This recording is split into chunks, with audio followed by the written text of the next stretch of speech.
What's going on, y'all? It's Ben with Pitch Black Forge. This is going to be my third installment of the freight train riding, stealth camping, living in the rough series. I'm going to talk a little bit about safety, getting in and out of train yards, and a little bit about setting up tarps and camping. I've talked a little bit about first aid in this series before, and for those of you that don't come from construction jobs or redneck shit or have family in the military, you might not be aware of the value of super glue in putting together wounds. Super glue, cyanoacrylate, was actually formulated as a field dressing for folks in the military.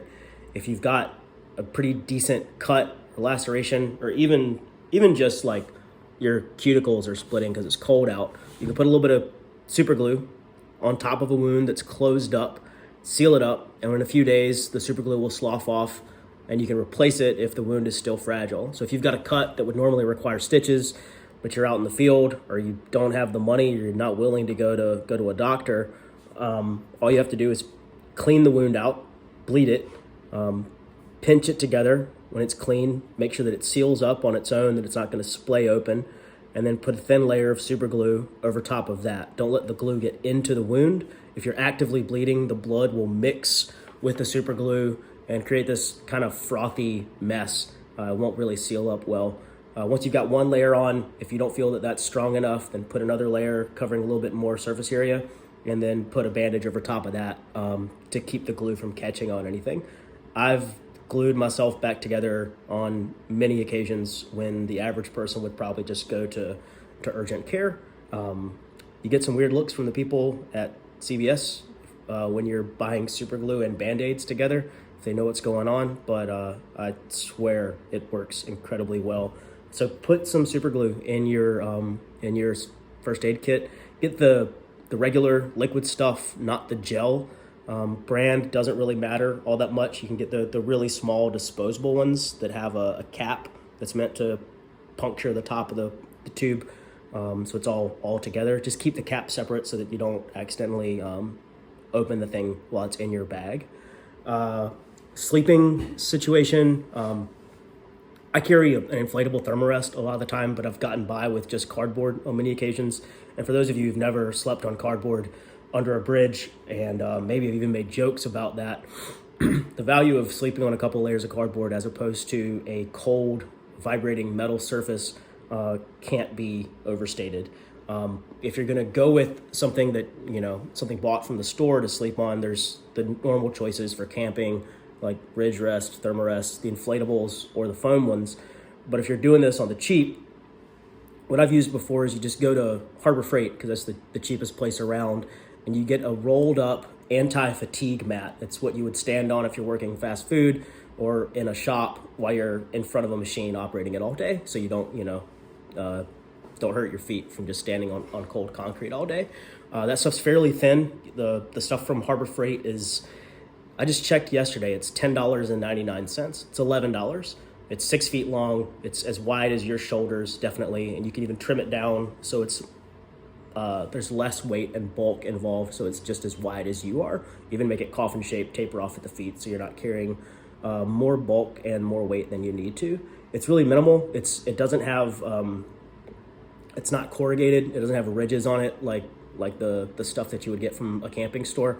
It's just a solid sheet of closed cell foam that rolls up really well, but it's definitely enough to keep you insulated from the ground and cut down on some of the vibration from a moving train. Also, if you've got a fairly fragile sleeping bag, or you've got a Gore-Tex bivy or whatever, and you don't want to lay that on the ground itself when you're out in the open, because you're worried about briars, or if you're in a sandy place, there's sand spurs where I come from, you don't want to get your stuff punctured, then that's plenty. Roll it up, tie it on the bottom of your bag. It will signal that you intend to sleep outside if you don't put it inside of your bag, so that's a thing to keep in mind. Maybe you don't want to look like you're a person that's camping, in which case put it in your pack or get one of the inflatable things.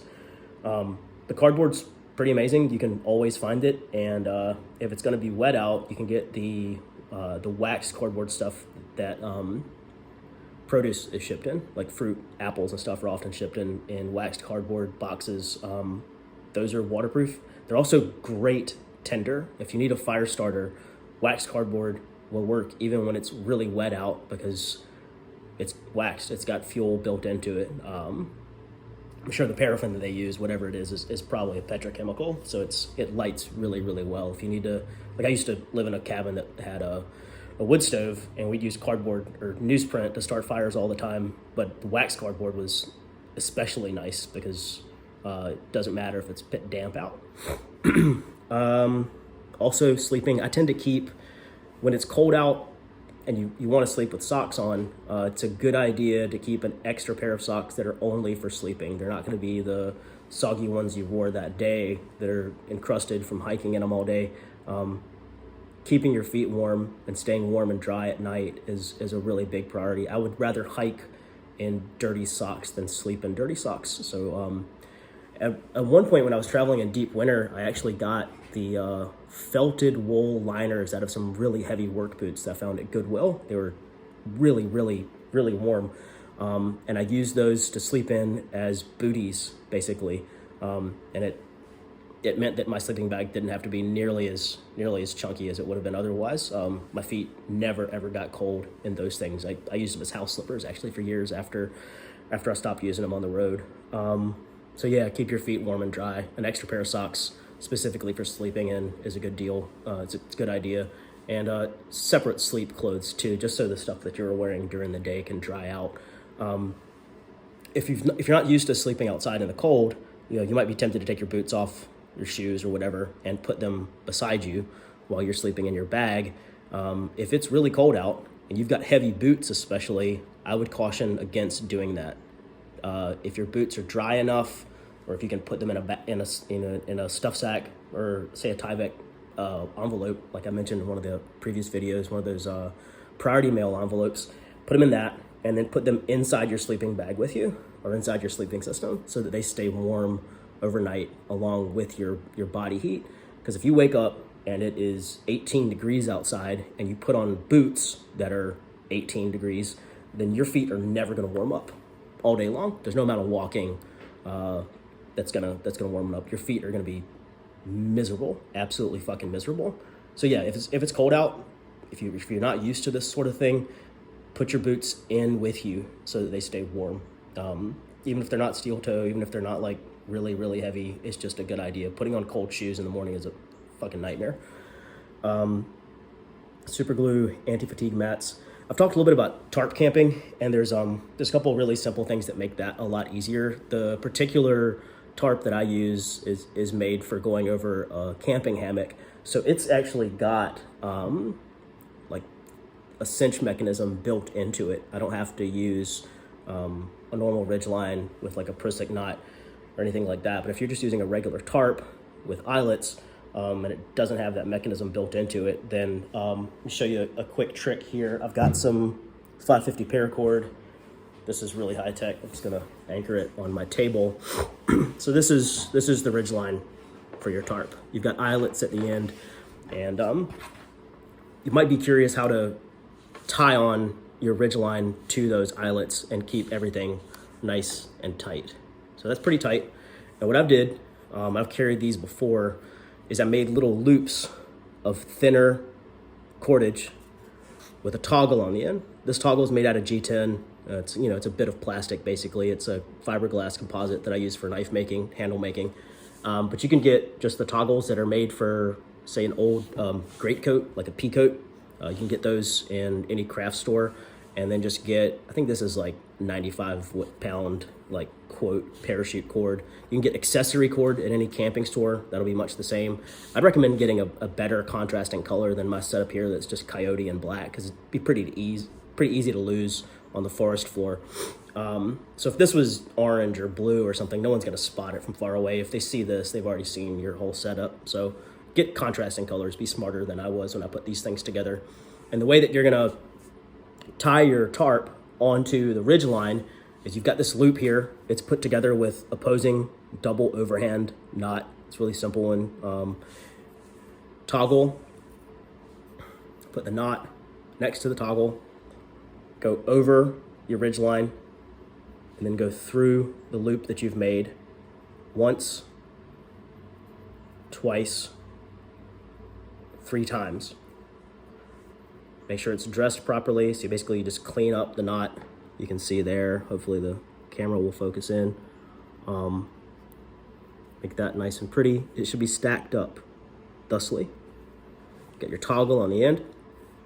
And this knot is really cool because when there's no pressure on the toggle, you can move it back and forth. So imagine you put the toggle through an eyelet on your tarp all the way through, and then it anchors thusly. So you put it through, anchors on, and then you pull on this knot, and when it's got pressure on it, it won't move anymore. And all you have to do is relieve the pressure and adjust it. There you go. It's used for climbing, actually, rock climbing or any spelunking, part of the Texas climbing system. I learned it from, I believe it's the North American Speleological Society has a book called On Rope. And if you're going to be camping a lot, if you do a lot of stuff with rope, that's like the go-to. It's like the spelunking Bible. Really handy thing. These toggles are really useful for going in the eyelets both on the ground or tying to a ridge line. You don't put nearly as much stress on the eyelet itself by just putting a loop through, trying to keep up with that.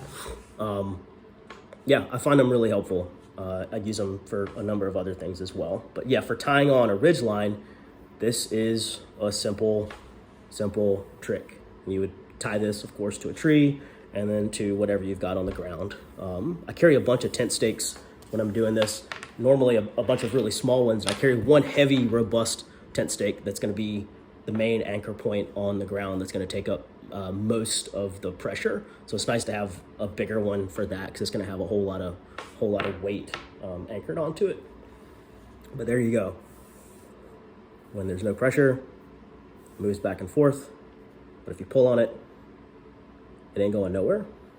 Handy thing to know.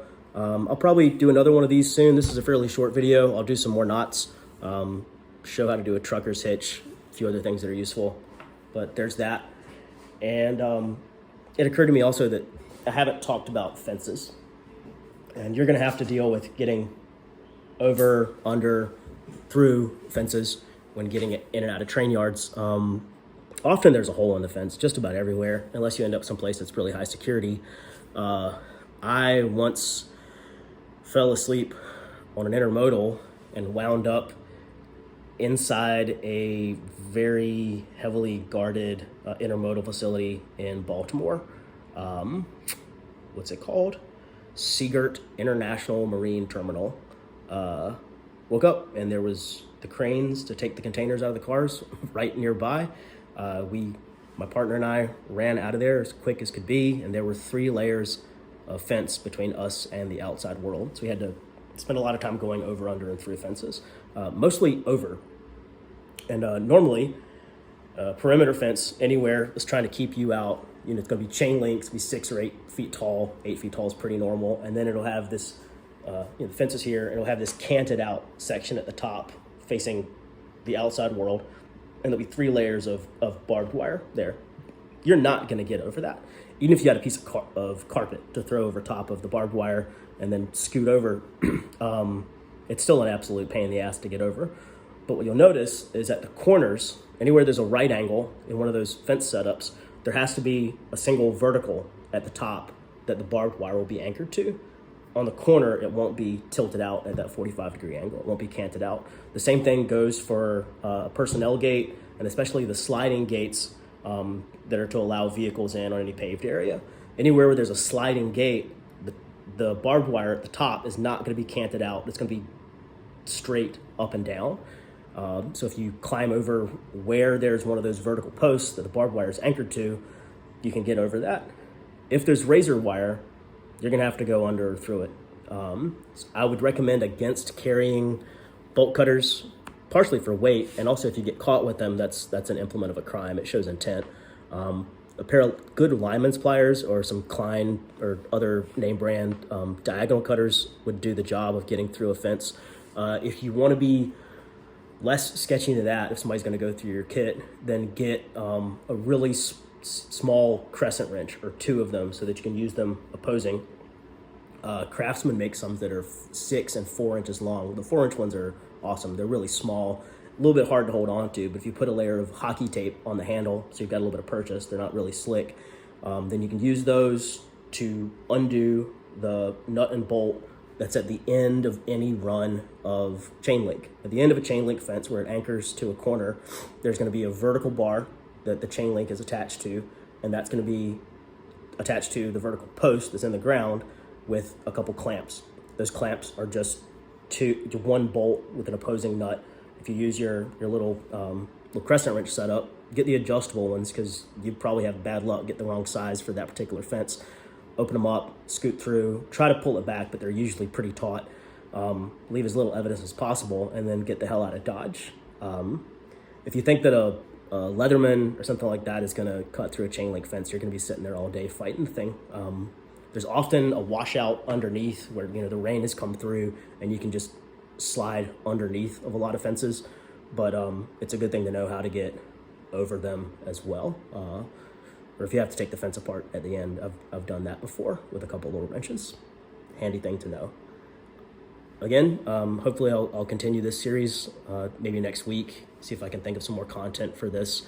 You kind of forget all the tricks that you use when you're doing this sort of thing for years, and what other people might not know. If you've got questions or comments, just comment below, and please hit like and subscribe. Helps a lot. Y'all take care.